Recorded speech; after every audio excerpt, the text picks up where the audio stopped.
Hello everyone, मैं doctor Preeti Kadu, doctor Kadu dental and orthodontic braces clinic से।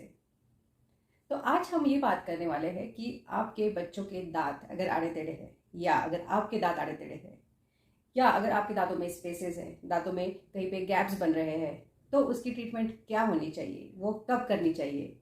आपके इससे रिलेटेड जो भी सवाल है, ये आज हम इस वीडियो में बताने वाले हैं। तो ये वीडियो आप सभी के लिए बहुत ज़्यादा इन्फॉर्मेटिव रहने वाला है, तो इसको आखिरी तक ज़रूर देखिए।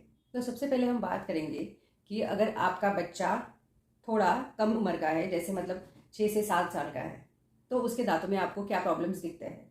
तो 6 से 7 साल की उम्र में जनरली क्या होता है, नीचे के परमानेंट दांत आना शुरू हो जाते हैं और ऊपर के भी परमानेंट दांत आना शुरू हो जाते हैं। तो जनरली ये होता है कि जहाँ मिल्क का टूथ है उसी के नीचे परमानेंट दांत मतलब पक्का दांत डेवलप होता है और उसी जगह पे वो आना चाहिए। लेकिन कुछ बच्चों में ये होता है कि मिल्क का टूथ बाजू में रह जाता है और पक्का दांत मतलब परमानेंट दांत उसके पीछे से आना शुरू हो जाता है। ये होता है नीचे के दांतों में अधिकतर, या कभी कभी ऊपर के दांतों में भी ये देखा जा सकता है। ठीक है, तो ये अगर आपका बच्चा 6 साल की उम्र का है, या 7 साल की उम्र का है, या 8 साल की उम्र का है, तो ये सब आपके बच्चों में प्रॉब्लम्स दिख सकते हैं। तो इन केसेस में आपको एक बार आपके डेंटिस्ट को दिखाना है। स्पेशली अगर आपके आसपास में कोई ऑर्थोडोंटिस्ट है, ऑर्थोडोंटिक क्लिनिक है, वहाँ पे आपको जाके उनको एक बार चेकअप करवाना है। ये साइन होता है कि हो सकता है कि आपके बच्चों के जॉ की ग्रोथ थोड़ी इनसफिशिएंट हो रही हो, जिस वजह से जॉ ग्रोथ ना होने के कारण उनमें आने वाले परमानेंट दांतों को प्रॉपर स्पेस नहीं मिल रही हो, तो ये चांसेस रहता है। तो ये आपका ऑर्थोडोंटिस्ट डिसाइड करेगा कि आपके बच्चों को उस टाइम पे ट्रीटमेंट करने की ज़रूरत है या नहीं। कुछ बच्चों में हम ऐसा होता है तो और 6 से 7 महीने के बाद में एक फॉलोअप रखते हैं, जिसमें हम देखते हैं कि आने वाले परमानेंट दांत अभी प्रॉपर करेक्ट हो रहे हैं कि नहीं। जैसे जैसे मिल्क टूथ गिरता जाता है उसी जगह पे परमानेंट दांत को आना होता है करेक्ट पोजीशन पे। अगर किसी कारण से वो करेक्ट पोजीशन पे आ नहीं पा रहा है तो उसके लिए कुछ डिफरेंट टाइप की क्लिप्स बच्चों में हम दे सकते हैं। बच्चों में जनरली निकालने पहनने वाले क्लिप्स ट्रीटमेंट के तौर पर दिए जाते हैं। उन निकालने पहनने वाले क्लिप्स में डिफरेंट डिफरेंट टाइप्स के क्लिप्स अवेलेबल होते हैं। जैसे अगर बच्चों का सिर्फ एक दांत अंदर में है तो उसको बाहर निकालने के लिए एक निकालने पहनने वाली क्लिप हम दे सकते हैं। या बच्चों का एक आधा दांत क्रॉस बाइट में आ गया है, मतलब ऊपर के जो दांत है वो अंदर हो गए हैं और नीचे के दांत जो है वो बाहर हो गए हैं, जिसको हम क्रॉस बाइट बोलते हैं। तो ऐसा अगर क्रॉस बाइट वाला सिचुएशन आपके बच्चों के दांतों में आ रहा है तो उसको भी एक आधी सिंपल रिमूवेबल क्लिप से ट्रीटमेंट कर सकते हैं उसी एज में।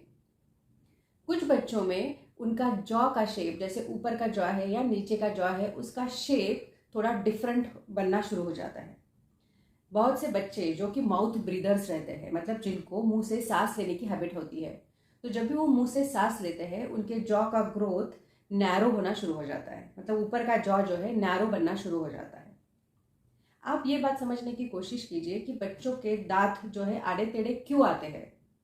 तो बच्चों के दांत आड़े टेढ़े आने के कारण में सबसे इम्पोर्टेंट रहता है कि उनकी जॉ की ग्रोथ किसी कारण से सफिशिएंट नहीं हो रही है, या फिर उनकी जॉ की ग्रोथ एबनॉर्मल हो गई है, या कभी जो ऊपर का जॉ है थोड़ा नैरो बन रहा है, या नीचे का जॉ जो है नैरो बन रहा है। तो ये जॉ का ग्रोथ किस फैक्टर्स पर डिपेंड रहता है वो भी बहुत इंपॉर्टेंट रहता है। जैसे मैंने अभी बात की कि माउथ ब्रीदर्स में ऊपर का जॉ नैरो होना शुरू हो जाता है, तो जनरली जब भी माउथ ब्रीदिंग वो करते हैं तो उनका मुंह का पोजीशन कुछ इस तरीके से रहता है, ओपन माउथ रहता है, जिसमें उनके गाल के मसल्स जो है बहुत ज़्यादा स्ट्रेच होते हैं। तो जब भी गाल के मसल्स और वर्क करते हैं उस टाइम पे ऊपर के जॉ का शेप जो है वो नैरो होना शुरू हो जाता है। मतलब जॉ के शेप में आजू बाजू के जो मसल्स रहते हैं उनका बहुत इंपॉर्टेंट रोल रहता है। हमारे जबड़े के आजू बाजू में आगे से आप देखेंगे तो लिप्स रहते हैं। Lips is also a type of muscle, ये भी एक तरीके का मसल रहता है, स्नायु रहता है। बाजू से गाल रहते हैं और अंदर के साइड से टंग रहती है। तो इन तीनों मसल्स में से कोई भी मसल्स अगर ज़्यादा काम कर रहा है या कोई भी मसल कम काम कर रहा है, मतलब इनएक्टिव है, तो उसका सीधा परिणाम आपके बच्चों के जॉ पे मतलब जबड़ों पे हो सकता है। और जैसे जबड़ों का शेप चेंज होता जाता है वैसे ही उनमें आने वाले दांतों की अरेंजमेंट भी चेंज हो सकती है। तो इसलिए अगर आपके बच्चों में आपको समझ में आ रहा है कि दांत आड़े टेढ़े आ रहे हैं या फिर दांत आगे आ रहे हैं, तो वो एक बहुत इंपॉर्टेंट पॉइंट रहता है जहाँ पे आप आपके ऑर्थोडोंटिस्ट की सलाह लें। कुछ केसेस में जहाँ पे ऊपर का जॉ नैरो डेवलप हो रहा है तो उसी टाइम पे उनके ऊपर के दांत भी ऐसे धीरे धीरे आगे आना शुरू हो जाते हैं। बहुत से बच्चों में, जैसे मैंने अभी ये एक फ़ोटो दिखाती हूँ आपको, इस तरीके का लिप ट्रैप देखा जाता है, जिसमें ऊपर के दांत बाहर आते हैं और उसके नीचे में ऐसे लिप्स फंस जाता है। तो जब भी बच्चा स्वॉलो करता है, मतलब जब भी बच्चा थूक निकलता है, एवरी टाइम वो जब भी थूक निकलता है, उस लिप्स का प्रेशर ऊपर के दांतों पे आना शुरू हो जाता है। और उस प्रेशर की वजह से ये जो दांत जो अभी थोड़े से बाहर है, वो और भी ज़्यादा बाहर आना शुरू हो जाते हैं। तो इस टाइम पे हमको ये मूवमेंट को रोकना बहुत ज़रूरी हो जाता है। तो ऐसे टाइम पे आपको ऑर्थोडोंटिस्ट या ऑर्थोडोंटिक स्पेशलिस्ट एक तरीके की क्लिप देंगे, जिनसे आगे के जो दांत है वो पीछे जाने में मदद होगी और जॉ एबनॉर्मलिटी के चांसेस भी कम हो जाएंगे।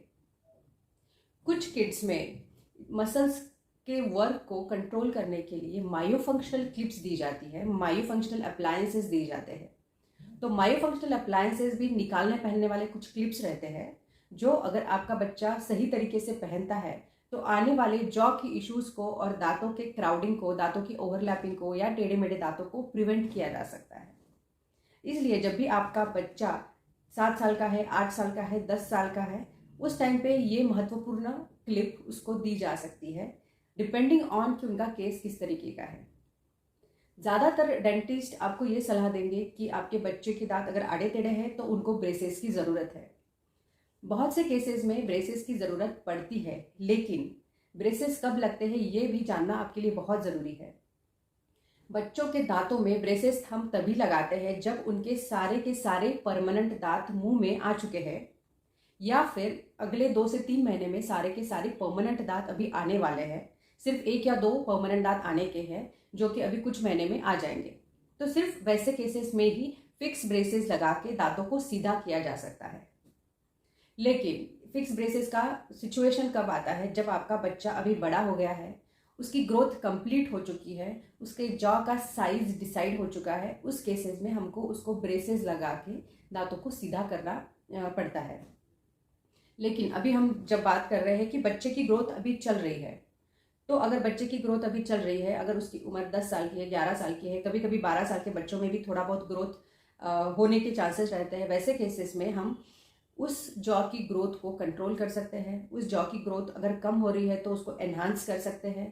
तो इस वजह से ऐसे जो टाइम पे हम क्लिप्स देते हैं वो रिमूवेबल क्लिप्स रहते हैं, मायोफंक्शनल क्लिप्स रहते हैं, और वो भी एक बहुत इंपॉर्टेंट रोल प्ले करते हैं।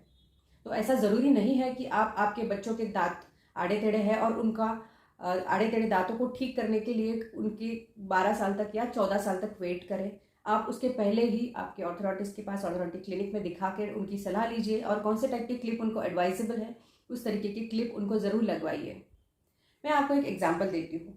अगर हम कहीं स्वीट शॉप में जाते हैं, अगर हमको चाहिए कि 1 किलो हमको स्वीट्स लेनी है, अभी शॉपकीपर ने एक बॉक्स ले लिया है, उसमें वो स्वीट डालने की कोशिश कर रहा है, उसमें 1 kg स्वीट्स बैठ नहीं रही है बॉक्स में, तो वो आपको एक अलग बॉक्स दे देगा, ठीक है। लेकिन अगर आप उनको बोलेंगे कि मुझे इसी बॉक्स में 1 किलो की स्वीट्स पैक करके दीजिए, तो वो शॉपकीपर क्या करेगा, उसी में एक के ऊपर एक स्वीट्स रख देंगे और वो बॉक्स को बंद कर देंगे। लेकिन उसमें आपके जो अंदर में रखे हुए स्वीट्स है वो टूट सकते हैं, उसमें की जो मिठाई है वो टूट सकती है, या वो बहुत ज़्यादा एक दूसरे के ऊपर बैठ जाएंगे, उसका शेप चेंज हो जाएगा। तो उसी तरीके से अभी आप कंपेयर कीजिए आपके जॉ को। तो आपका जॉ अगर फिक्स हो चुका है, मतलब अगर आपके जॉ की ग्रोथ कंप्लीट हो चुकी है, जैसे अधिकतर 12 साल की उम्र में या 13 साल की उम्र में या 14 साल की उम्र में बच्चों के जॉ की ग्रोथ फिक्स हो जाती है, वो जॉ की ग्रोथ आपकी फिक्स हो चुकी है और अभी उनके दांत भी आ गए हैं, पूरे परमानेंट दांत आ गए हैं। लेकिन परमानेंट दांतों के लिए अगर जगह नहीं है तो फिर वो क्या करेंगे, एक दूसरे के ऊपर चढ़ जाएंगे, मतलब उस केस में दांतों में क्राउडिंग होगी या दांतों में ओवरलैपिंग होंगी। जैसे अभी इसमें हमने देखा कि इस बॉक्स में मिठाई तो हमने रख दी है, लेकिन एक के ऊपर एक सारी मिठाई होने के कारण उसका शेप चेंज हो गया है और मिठाई कुछ टूट भी गई है। तो उसी तरीके के आप दांत के साथ भी समझ सकते हैं कि जॉ का साइज फिक्स हो गया है, दांत भी उसमें आ गए हैं, लेकिन वो सारे टेढ़े मेढ़े हैं। तो ये सिचुएशन कब आता है, जब आपके बच्चों के जॉ की ग्रोथ कंप्लीट हो जाती है। तो इसलिए हम अधिकतर बच्चों में ये एडवाइस करते हैं कि बच्चों के जॉ की ग्रोथ अगर कंप्लीट नहीं हुई है तो हमारे लिए एक चांस है कि हम बच्चों के जॉ की ग्रोथ को मॉड्यूलेट कर सके, चेंज कर सके, एनहांस कर सके, डिपेंडिंग ऑन द नीड। तो इसीलिए अगर आपके बच्चे की उम्र 7 साल है, 8 साल है, 9 साल है, 10 साल है, और आपको लगता है कि दांत आड़े टेढ़े आ रहे हैं, दांतों में ओवरलैपिंग हो रही है, कहीं पे दांतों में स्पेसेस है, तो आप एक बार आपके डॉक्टर की सलाह ज़रूर लीजिए।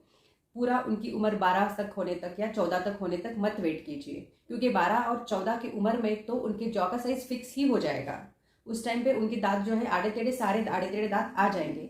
जॉ की ग्रोथ में हम कुछ भी नहीं कर पाएंगे। तो उस केस में हम करते क्या है, तो उस केस में हम ये करते हैं कि अगर दांतों में कहीं पे जगह नहीं है, तो दांतों में जगह नहीं होने के कारण हम कुछ परमानेंट दांतों को निकाल देते हैं। परमानेंट दांत निकालने के बाद में जो जगह बनती है उसमें हम ब्रेसेस लगा के दांतों को सीधा करते हैं। मतलब आपने जो सुना होगा कि जब भी ब्रेसेस लगते हैं, कुछ केसेस में परमानेंट दांतों को, मतलब पक्के दांतों को निकालना पड़ता है। तो ये सिचुएशन कब आएगा, जब आपके बच्चों के जॉ की ग्रोथ कंप्लीट हो जाएगी, 14 साल, 15 साल या उसके ऊपर वाली सारी उम्र। जॉ का साइज फिक्स हो गया है, हमको स्पेस चाहिए, इसलिए परमानेंट दांतों को निकाल के जगह बना के हम ब्रेसेस लगाते हैं। बच्चों के दांतों में और एक स्टेज भी आता है जब उनके कैनाइन्स, मतलब सुड़ा दांत, परमानेंट दांत आते हैं। तो सुड़ा दांत आने के पहले कुछ बच्चों में दो जो है सेंट्रल इंसाइजर, मतलब दो सेंटर के जो दांत है उनके बीच में गैप डेवलप हो जाती है। और जैसे जैसे कैनाइन नीचे आना शुरू हो जाते हैं, वो जो स्पेस है धीरे धीरे बंद भी होना शुरू हो जाती है। तो ये जो स्पेस है ये टेम्पररी स्टेज रहती है। कुछ साल बाद जब भी परमानेंट कैनाइन नीचे आएंगे तब वो स्पेस बंद हो जाती है। उस स्टेज को हम अगली डकलिंग स्टेज बोलते हैं। तो कुछ बच्चों में ये स्टेज भी देखी जाती है जिसको एक्चुअली ट्रीटमेंट की कोई ज़रूरत नहीं होती है। बट मेरी सलाह आपके लिए यही रहेगी कि अगर आपको कुछ भी डाउट है कि आपके बच्चों के दांत आड़े टेढ़े हो रहे हैं, तो आप एक बार सलाह आपके डेंटिस्ट की ज़रूर लीजिए। तो अगर आपका बच्चा 14 साल के आगे के एज का है, 14 साल, 15 साल, 20 साल, 25 साल, तो वो एडल्ट में काउंट हो जाएगा और उनके लिए ब्रेसेस ट्रीटमेंट एक ऑप्शन रहेगा। अभी कुछ केसेस में जहाँ पे आपके बच्चों के दांत, या फिर आप अगर अडल्ट है या आपके दांत बहुत ज़्यादा आड़े टेढ़े नहीं है, दांतों में स्पेसेस है और आपको उनको करेक्ट करना है, तो तब आपके पास में जनरली दो ऑप्शन रहते हैं। एक तो दांतों पे ब्रेसेस को फिक्स करके दांतों को सीधा करना, या फिर अभी रिमूवेबल क्लिप्स भी आते हैं। रिमूवेबल क्लिप्स में अलाइनर टाइप के ट्रीटमेंट्स भी अवेलेबल हैं। अलाइनर मतलब एक ट्रांसपेरेंट क्लिप रहती है जो आपके दांतों को धीरे धीरे करके करेक्ट करती है। तो अगर आप अडल्ट हो तो आपके पास में braces treatment and aligner treatment, ये दो ऑप्शंस रहते हैं।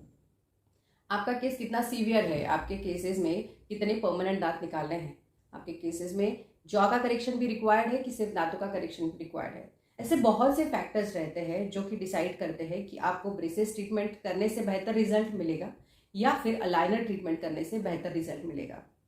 तो जब भी आपका ऐसा केस ऑर्थोडोंटिस्ट के पास जाता है, वो आपके केस की डिटेल स्टडी करता है, आपके दांतों के एक्सरेज निकालेंगे, आपके जॉ के भी एक्सरेज निकालेंगे, आपके फोटोग्राफ्स निकालेंगे, आपके दांतों का साँचा लिया जाएगा। इन सबको स्टडी करके एक ट्रीटमेंट प्लान बनाया जाएगा जो आपके साथ डिस्कस किया जाएगा और आपके लिए कौन से ट्रीटमेंट ऑप्शंस अवेलेबल है आपको बताए जाएंगे।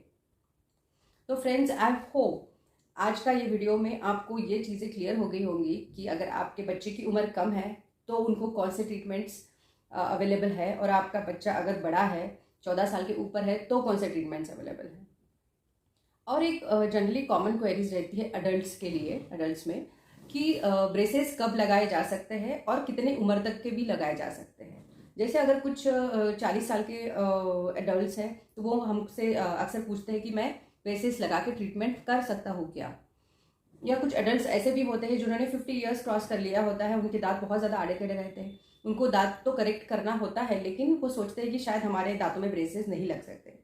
तो मैं आपको आज ये बताना चाहती हूँ कि ब्रेसेस से दांतों को ठीक करना तब तक पॉसिबल है जब तक आपका बोन स्ट्रांग है, जब तक आपके दांत स्ट्रांग है, आपके दांतों में अगर गम इन्फेक्शन नहीं है, दांतों के आजू बाजू की जो बोन है वो बहुत हेल्दी है, गम्स भी बहुत हेल्दी है, तो आपके केस में ब्रेसेस ट्रीटमेंट कभी भी पॉसिबल हो सकता है। अलाइनर ट्रीटमेंट भी हो सकता है। मतलब आप समझ सकते हैं कि आपकी उम्र अगर 60 है, 65 है, उस टाइम पे भी आपको दांतों का करेक्शन पॉसिबल होता है। सिर्फ फ़र्क ये रहता है कि अडल्ट का ट्रीटमेंट जो है किड्स से ट्रीटमेंट से थोड़ा सा डिफरेंट रहता है। उसमें हमको डिफरेंट फोर्स सिस्टम यूज़ करना पड़ता है। अडल्ट में ट्रीटमेंट पीरियड, मतलब ट्रीटमेंट के लिए लगने वाला टाइम ज़्यादा रह सकता है। जो ट्रीटमेंट हम बच्चों में फास्ट कर सकते हैं उसी ट्रीटमेंट को अडल्ट में उससे ऑलमोस्ट डबल टाइम लग सकता है। अडल्ट में ट्रीटमेंट करते समय कुछ हमको थोड़ी सी लिमिटेशंस रहती है जिसको ध्यान में रखते हुए हमको ट्रीटमेंट प्लान करना पड़ता है।